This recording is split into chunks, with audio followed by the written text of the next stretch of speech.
ನನಗೆ ಬೇರೆಯವ್ರ ಜೀವನದ ಬಗ್ಗೆ ಯೋಚನೆನೇ ಇಲ್ಲ. ನೀನು ಚೆನ್ನಾಗಿದ್ರೆ ಸಾಕು. ಕಷ್ಟಪಡದೆ ಕೆಲ್ಸಕ್ಕೆ ಹೋಗದೆ ಹೇಗೆ ಸಂಪಾದನೆ ಮಾಡಬೇಕು ಇಷ್ಟೇ ಇಷ್ಟೇ ತಾನೇ ನಿನ್ನ ಆಸೆ? ಓ ಇಲ್ಲ ಬೇಬಿ, ನನಗೂ ಬೇರೆಯವ್ರ ಥರ ಬದುಕಬೇಕು ಅಂತ ಆಸೆ ಇದೆ. ನಮ್ಮದೇ ಒಂದು ಸ್ವಂತ ಮನೆ ಕಟ್ಟಬೇಕು, ಅಲ್ಲಿ ನಿನ್ನ ನನ್ನ ಮಗುನ ಸುಖವಾಗಿ ನೋಡ್ಕೊಂಡಿರ್ಬೇಕು ಅಂತ ನನಗೆ ತುಂಬ ಆಸೆ ಇದೆ. ಏನು ಮಾಡೋದು, ನನ್ನ ಗ್ರಹಚಾರ ಸರಿ ಇಲ್ಲ. ನಾನು ಏನೇ ಮಾಡಕ್ಕೆ ಹೋದ್ರು ಎಲ್ಲ ಉಲ್ಟಾಗತ್ತೆ, ನನ್ನ ಕರ್ಮ. ಗ್ರಹಚಾರ ಸರಿ ಇಲ್ಲ ಅನ್ನೋರು ಕೈಲಾಗದಿರೋರು ಹರಿ. ನಾವೇನಾದ್ರೂ ಸಾಧನೆ ಮಾಡಬೇಕು ಅಂದರೆ ಛಲ ನಮ್ಮಲ್ಲಿರಬೇಕು. ಆವಾಗಲೇ ಏನಾದ್ರು ಅಚೀವ್ ಮಾಡೋಕ್ಕೆ ಸಾಧ್ಯ. ಆದರೆ ಆ ಛಲನ ನಿನ್ನಲ್ಲಿ ನಾನು ಯಾವತ್ತೂ ನೋಡಲೇ ಇಲ್ಲ. ನೋಡ್ತೀನಿ ಅನ್ನೋ ನಂಬಿಕೆನೂ ಇಲ್ಲ. ಏನು ಮಾಡೋಕ್ಕಾಗಲ್ಲ, ನನ್ನ ಹಣೆ ಬರ. ಪ್ರೀತಿನ ನಂಬಿದ ತಪ್ಪಿಗೆ ಮದುವೆನೂ ಅದೇ. ಗಂಡ ಅನ್ನೋ ಗೌರವ ಕೊಡಲೇಬೇಕು, ಕೊಡ್ತಾ ಇದ್ದೀನಿ. ಆದರೆ ನಮ್ಮ ಮನೆಯವರು ನಾನು ಹೇಳಿದ್ರೆ ನಿನಗೆ ಗೌರವ ಕೊಡೋದಲ್ಲ ಹರಿ, ಆ ಗೌರವನ ನೀನೇ ಸಂಪಾದನೆ ಮಾಡಬೇಕು.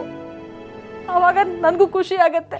ಯಾಕೆ ನನ್ಗೆ ಆಸೆ ಇರಲ್ವಾ ಸಮಾಜದ ಮುಂದೆ ಇವ್ರು ನನ್ನ ಮಗಳ ಗಂಡ, ನನ್ನ ಅಳಿಯ ಅಂತ ಹೊಗಳಬೇಕು ಅಂತ.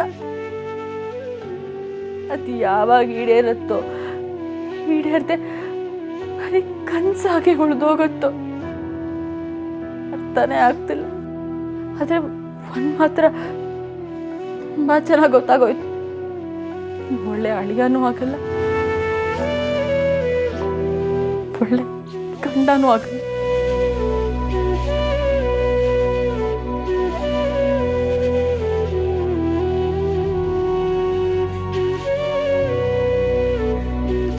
ನಂದು ಒಂದು ಜೀವನ ಅನಿಷ್ಟಕ್ಕೆ ಶನೀಶ್ವರನೇ ಕಾರಣ ಅನ್ನೋ ಹಾಗೆ ಎಲ್ಲದಕ್ಕೂ ನಾನೇ ಕಾರಣ ಅನ್ನೋ ಥರ ಮಾತಾಡ್ತಾರೆ.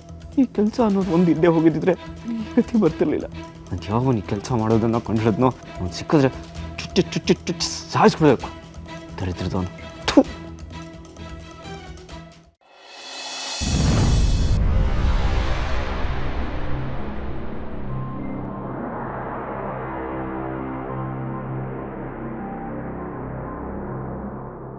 ರೀ, ನಿನ್ನೆ ನಾನು ಹಾಗೆಲ್ಲ ಮಾತಾಡಿದೆ ಅಂತ ಬೇಜಾರಾಯ್ತಾ? ಹಾಗೆಲ್ಲ ಏನು ಬೇಜಾರಾಗ್ಲಿ ಅಂತಾನೆ ಮಾತಾಡಿದ್ದು. ಎಲ್ಲರನ್ನೂ ಡಿಸ್ಟರ್ಬ್ ಮಾಡೋ ನೀವು ನಿಮಗೆ ಡಿಸ್ಟರ್ಬ್ ಆದರೆ ಹೇಗಿರುತ್ತೆ ಅಂತ ನಾನು ನೋಡ್ಬೇಕಲ್ವಾ? ನೀವು ಯಾಕೆ ಡಿಸ್ಟರ್ಬ್ ಆಗಿದ್ದೀರಾ, ಯಾಕೆ ಬೇಜಾರಾಗಿದ್ದೀರಾ ಅಂತಲೂ ನಂಗೆ ಗೊತ್ತು. ನೋಡಿ ಜಾನ್ವಿ ಅವರೇ, ನಾನು ಯಾವ ಡಿಸ್ಟರ್ಬು ಆಗಿಲ್ಲ, ಯಾವ ಬೇಜಾರು ಆಗಿಲ್ಲ. ಕಂಪನಿ ವಿಷಯವಾಗಿ ನಾನು ಯೋಚನೆ ಮಾಡ್ತಾ ಇದ್ದೆ ಅಷ್ಟೇ. ಬನ್ನಿ ಕೂತ್ಕೊಳ್ಳಿ, ಬನ್ನಿ. ಏನು ಗೊತ್ತಾ ರೀ, ಮುಖ ಒಂಥರ ಮನಸ್ಸಿನ ಕನ್ನಡಿ ಇದ್ದ ಹಾಗೆ ಅಂತ ಹೇಳ್ತಾರೆ. ಇಷ್ಟು ದಿವಸದಿಂದ ನಾನು ನಿಮ್ಮನ್ನ ನೋಡ್ತಾ ಇದ್ದೀನಿ. ನೀವು ಆಫೀಸ್ ಬಗ್ಗೆ ತಲೆ ಕೆಡಿಸ್ಕೊಳ್ಳೋದಕ್ಕಿಂತ ಜಾಸ್ತಿ ನನ್ನ ಬಗ್ಗೆನೇ ತಲೆ ಕೆಡಿಸ್ಕೊಂಡಿರೋದು. ಇವಾಗಲೂ ಅಷ್ಟೇ. ಇಷ್ಟು ದಿವಸ ನಾವು ಆ ಮನೆಯಲ್ಲಿ ಯಾಕಿದ್ದೆ, ಅದ್ರ ಜೊತೆಗೆ ವಿಶ್ವ ನಂಗೆ ಏನೇನು ಹೇಳಿ ತಲೆ ಕೆಡಿಸಿದಾನೆ ಅನ್ನೋ ವಿಚಾರನೇ ನಿನ್ನ ತಲೆನಲ್ಲಿ ಗಿರ್ಗಿಟ್ಲೆ ಥರ ಆಡ್ತಾ ಇದೆ.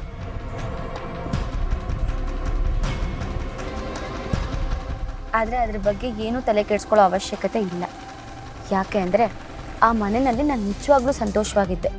ನಾನಿದ್ದಿದ್ದು 1 ವರ್ಷ ಸ್ವಂತ ನನ್ನ ತಾಯಿ ಮನೆಯಲ್ಲೇ ಇದ್ದ ಹಾಗಿತ್ತು.